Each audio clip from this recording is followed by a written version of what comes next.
என்னடா இது மண்டை அது பின்னால ஒரு கொண்ட நல்லா இருக்கு தானே நீ கேளுடா உன் ஃப்ரெண்ட. நீங்க கொல்லா பேண்ட் கேஸு நாங்க அப்படி இல்ல பாசு. நீ யாரோ அண்ணா கேளு நாங்க ட்ரெண்டிங்கில மாசு. நீ டிக்டாக் லூசு உனக்கு வெண்டக்கா பேசு அப்பா பாக்கெட்டில துண்டத்தான் திருற கேசு.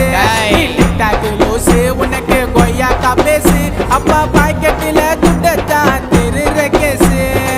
மஜாவா வந்துன்னு வரோம் 90 கிட்ஸ் நாங்க ஸ்டைல்ல போட்டி போட்டுக்கலாம் வாங்க வாங்க வாங்க வாங்க ஜோப்பி ஜோப்பி தாங்க.